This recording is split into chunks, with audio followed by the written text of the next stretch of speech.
नमस्कार साबर श्रीक्षेत्र संस्कृत विद्यापीठ को स्वागत। हम बर्तमान घेरंड संहिता पढ़ापी जाऊे। घेरंड संहिता सप्त साधन विषय वर्णना अच्छे।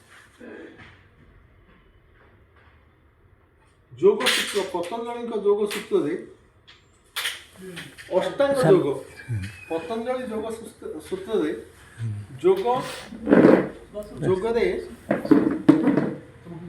जोगरे पारदर्शिता एवं जोगरे जोग लक्ष्य को साधन करने पतंजलि अष्टांग योग विषय वर्णना करते। अष्टांग योगर आवश्यकता अच्छी जम नियम आसन प्राणायाम प्रत्याहार धारणा ध्यान समाधि।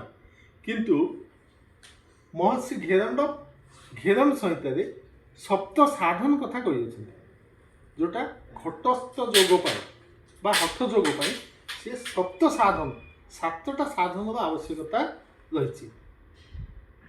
कारण महर्षि घेरंड आ पतंजलि योग भितर सामान्य प्रभेद अच्छी। कौन प्रभेद अच्छी? पतंजलि मन को प्राधान्य देते। पतंजलि शास्त्र अनुसार नियम अनुसार से मन को प्राधान्य देते एवं मन को जय कर मन को नियंत्रण करने द्वारा एवं मन को ठीक भाव में परिचालित कले आमर घट भी ठीक भाव में चलो और शरीर ठीक हम। मन हूँ मूल पतंजलि दर्शन अनुसार, किंतु घेरंड दर्शन अनुसार से शरीर को प्राधान्य देते।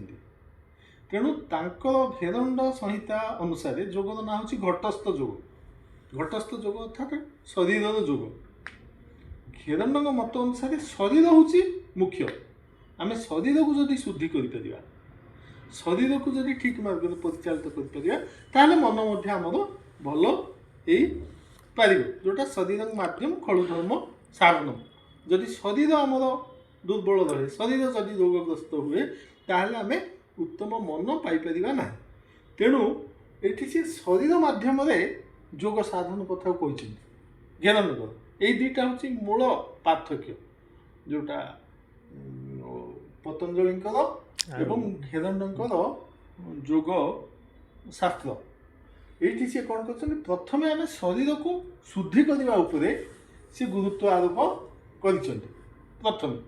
तेणु सी कहते जे योग मार्ग में जीवा पूर्व आमको से सप्त साधन विषय जानवा दरकार एवं से सप्त साधन को आम आपणा दरकार।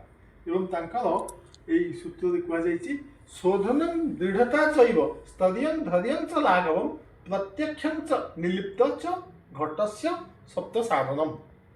शोधन एक दृढ़ता, दुई स्तरीय स्थिरता धैर्य और लाघवं प्रत्यक्ष छ निर्लिप्त होची सात। यही सातोटी साधन कथा से कहते।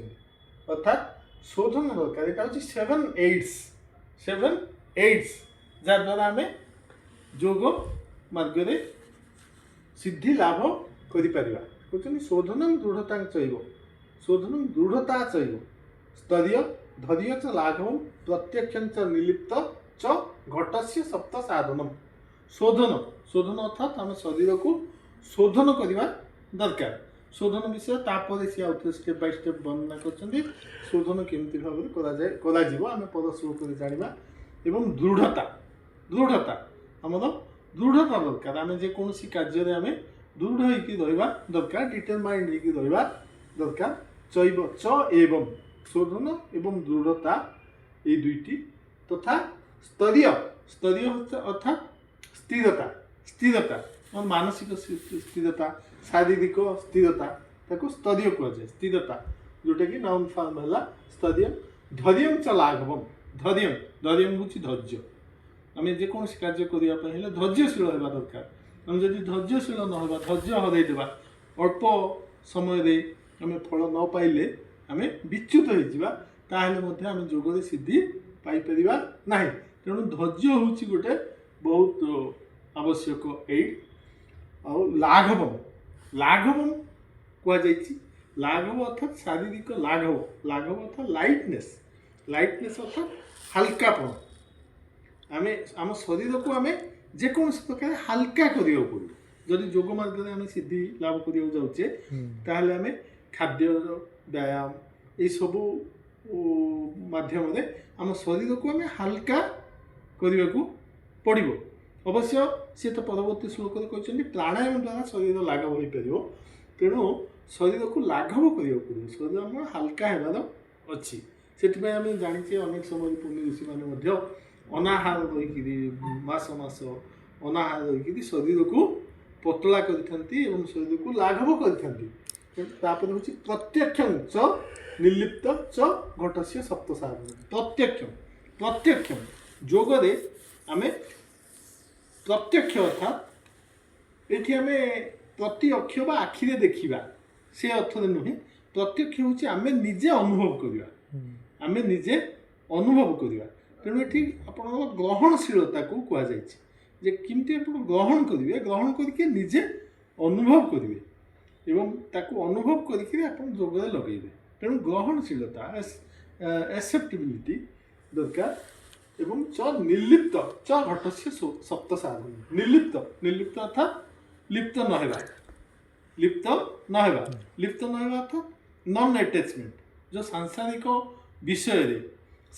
विषय मन मजी जाउछि एवं आम भी लिप्त हो जाउछि शारीरिक सुख साधन पाई। तेणु शारीरिक सुख साधन को आम विरत रहिबा एवं लिप्त रहिबा नाही, नॉन अटैचमेंट। तेणु यही सबू ये 6टी 7टी हूँ घटस्य सप्त साधन। यह घट बा शरीर से सदाबले महर्षि घेरंड शरीर को घट बोली कहते, घट अर्थात माठिया कंचा माठिया हिसाब से। तेणु से घटर सप्त साधन हूँ शोधन, तापर दृढ़ता, तापर स्थिरता, धैर्य, हाल्कापण एवं एक्सेप्टेबिलिटी बा ग्रहणशीलता, प्रत्यक्ष, निर्लिप्त नॉन अटैचमेंट, जोठी आम समाधि अर्थ भी नहीं पारिबा। निर्लिप्त च घटस्य सप्त साधन। The 7 aids for conditioning the body. Body को आम कंडीशनिंग करछे कौन पाए? जोग साधन पाए।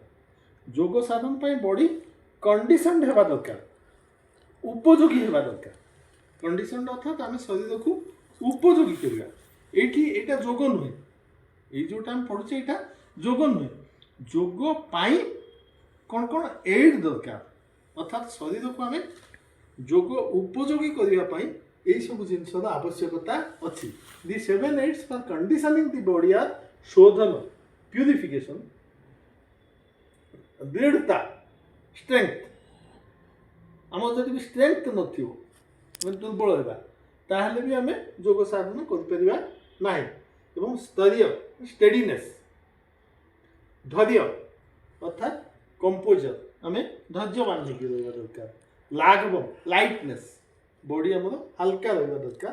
प्रत्यक्ष रियलाइजेशन, निजे अनुभव करेंगे, अन्य किए कहवा शुणा पढ़ा अपेक्षा निजे रियलाइज करा पड़ो। रियलाइजेशन माने जोटा को आम कहूँ आत्म साक्षात्कार बा आम ग्रहण कर कौन बुझिले। तेणु प्रत्यक्षम एंड निर्लिप्तम। निर्लिप्तम माने आइसोलेशन। आइसोलेशन माने आपण आइसोलेट होकर रहिबे कौन सांसारिक सुख, सांसारिक वस्तु, सांसारिक प्रति ये एबे नाही। जोटा पतंजलि मध्य कहते अभ्यास वैराग्याभ्याम तन्निरोध। जोटा आम अभ्यास करवा और वैराग्य करवा। वैराग्य माने हूँ नॉन अटैचमेंट, कौन वस्तु प्रति आकर्षित, वस्तु बा व्यक्ति प्रति अनाकर्षण। आकर्षण नुहे, आकर्षण नुहे अर्थ घृणा भी नुहे। आकर्षण नुहे अर्थ आम घृणा बोली बुझा से कथा नुहे, किंतु का प्रति निसंग माने असंग, असंग नॉन अटैचमेंट से जिनसटा को ये निर्लिप्त कहुच्छी। एवं जहाँ समाधि गोटे अवस्था अटे। तेणु ये हूँ भैरव संहितार गोटे मूल सूत्र। यही सूत्र ही प्रथम आमको जाना दरकार। शोधन दृढ़ता चैव स्तरीय धैर्य च लाघव प्रत्यक्ष च निर्लिप्त च घटस्य सप्त साधन। धन्यवाद।